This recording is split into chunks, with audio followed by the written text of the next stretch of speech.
Good morning, class 11th, students of Bio. We continue with chapter 8 today of Cell and the Unit of Life. And students, if you remember uh, very clearly, then last time we had studied about the experiment to show the fluidity of membrane. We also studied about many metabolic processes which occur within the components of the intracellular membrane. For example, transport, osmosis, endosmosis, exosmosis. We studied about cell membrane permeability in hypotonic, hypertonic and isotonic solutions, and we studied about endocytosis, which involves pinocytosis, phagocytosis. We saw receptor mediated endocytosis, that means a receptor molecule that helps in endocytosis and exocytosis. We will today study about the passive and active transport of molecules. Let us understand this one by one, children. On this particular page, page number 363, we see about the passive transport. And in this, we see that the passage of molecules through the membrane from a higher concentration to a lower concentration region is called passive transport.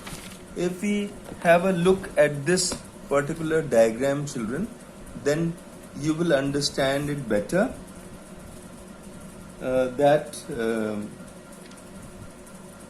the passage of molecules through the membrane from higher concentration to lower concentration. This is known as passive transport, and the transfer of molecules takes place along the concentration gradient. Along the concentration gradient, that means the gradient from higher concentration to lower concentration. And in this process, the energy is not required. Passive transport, children, is of two types that we see here: the simple diffusion type, and the other one is the facilitated diffusion. Now, what is simple diffusion, children? Transport of metabolites across the membrane along the concentration gradient and without the use of the carrier molecule. Here we see the concentration gradient is high here, but without the use of any carrier molecule to carry these metabolites or these molecules, we are able to transport these molecules across the membrane, and this is called simple diffusion.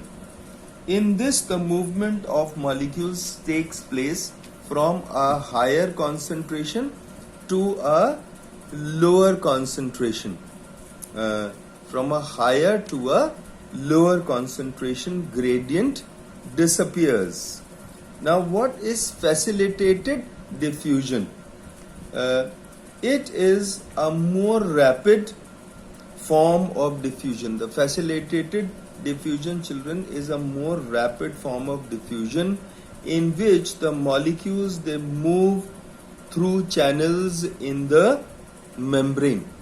So in these, the molecules, they move through channels in the membrane, and it helps diffusion to occur in a situation where it would otherwise be impossible, as the molecule involved across could not pass through the cell membrane. It provides a route or a path through the membrane for that particular molecule. The facilitated diffusion, it resembles simple diffusion so far, that it does not require energy and takes place along the concentration gradient, but it differs from simple diffusion in several respects. In facilitated diffusion, there is a carrier or a protein that you can see here. This is a carrier or a protein carrier as it is called, and this is required for transport across the membrane.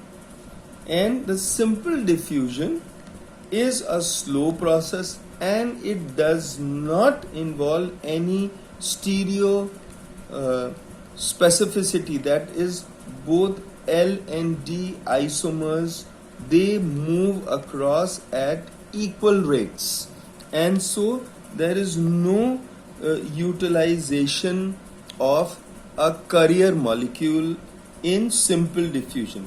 But in facilitated diffusion, children, it is a stereospecific, that is only one of the two possible isomers L and D is transported. In simple diffusion, the rate of transport increases linearly with concentration.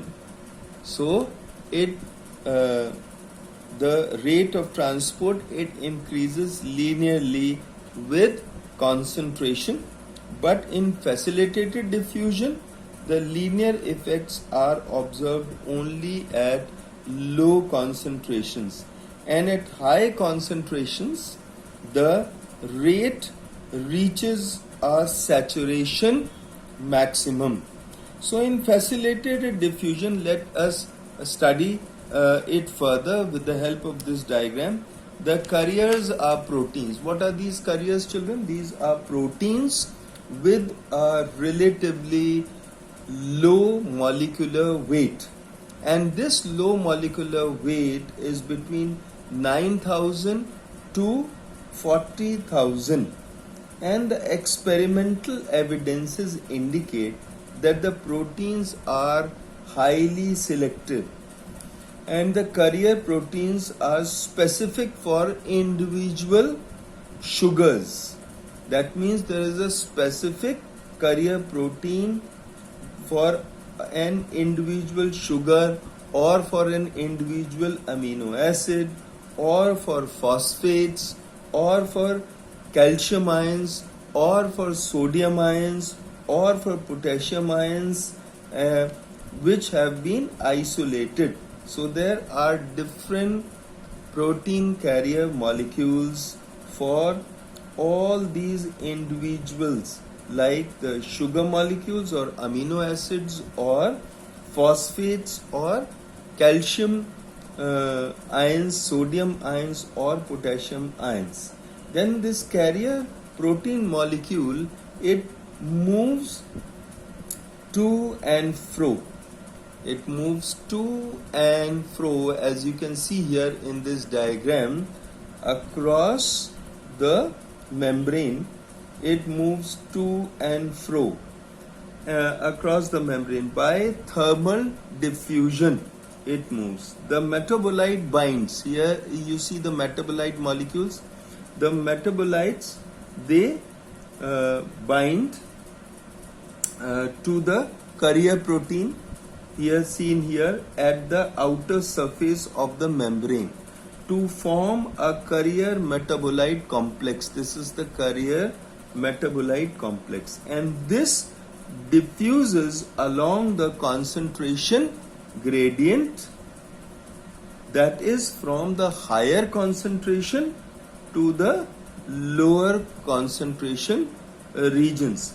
The metabolite is set free. Here you see the metabolite has been set free at the inner surface of the membrane, and the transportation of metabolite continues as long as there is concentration gradient or the metabolites are available in higher concentration here.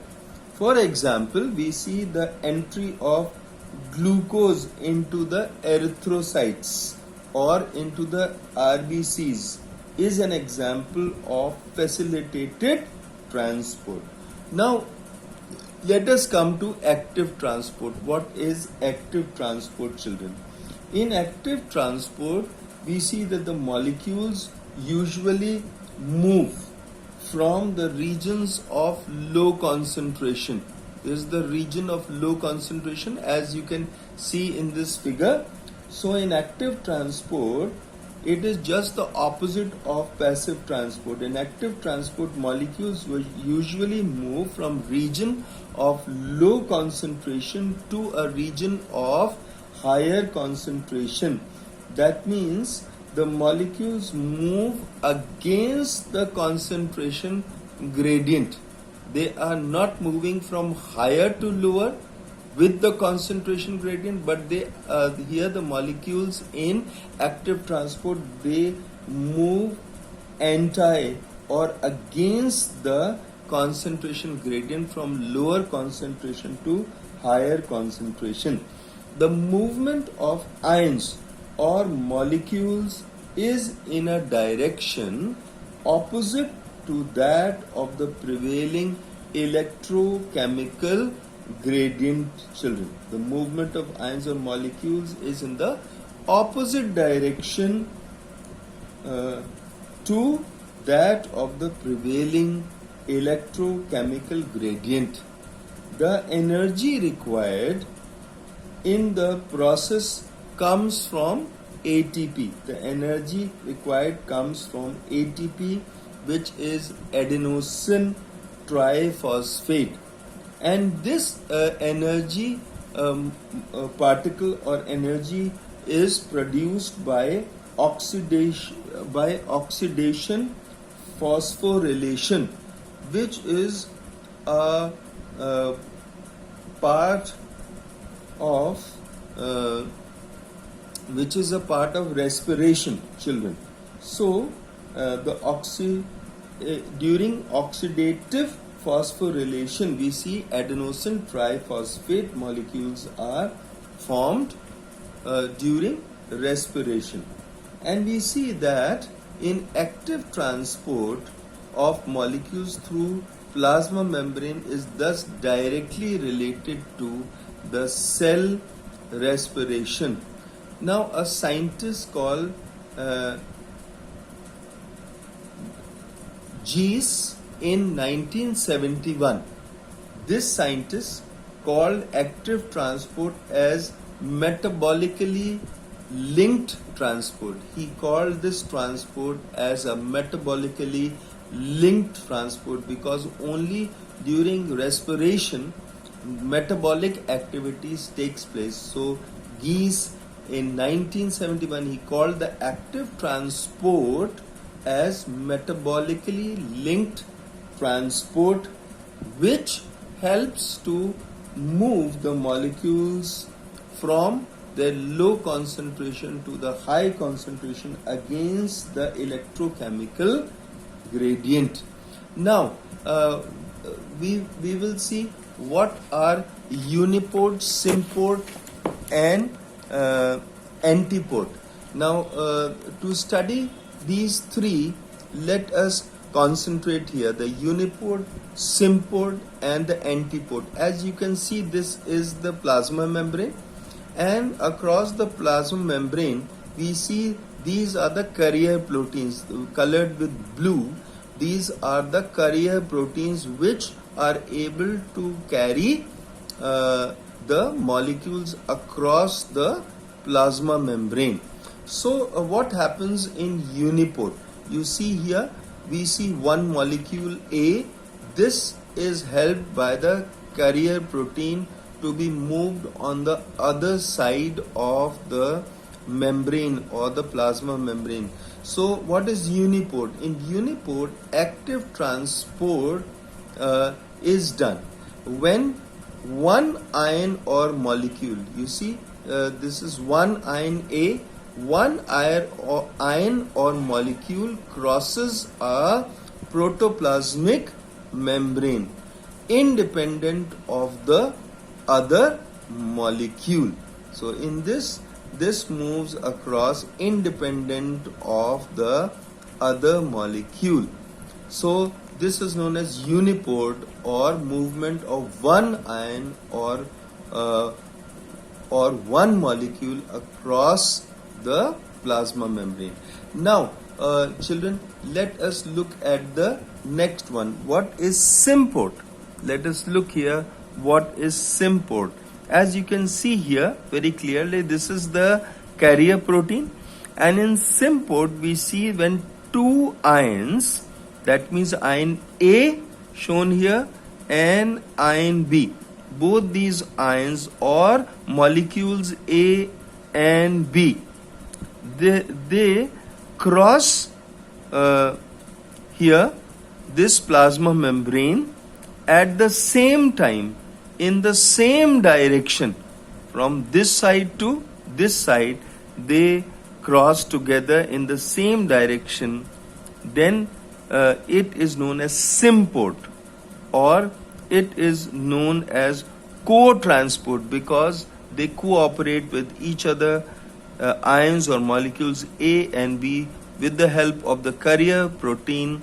They are taken across the plasma membrane. So that's why this is known as symport. Now, what is antiport, children? To understand antiport in active transport, let us understand this. An antiport here, or it's a counter transport. Counter transport means when two ions or molecules, they cross the membrane or the plasma membrane, then they are crossing at the same time, but this time they are crossing in opposite directions. A is crossing with the help of carrier protein this side across the plasma membrane, whereas B ion or molecule is moving just in the opposite direction, crossing the plasma membrane. So this is known as antiport. So when two ions or molecules, they cross a membrane at the same time in opposite directions, then this is known as antiport. So children, we will conclude this video here itself, and then we will go forward the next time into more details of the theories of active transport in the next session or in the next period that we will come together. So wish you all the best for today. Have a good day. Thank you.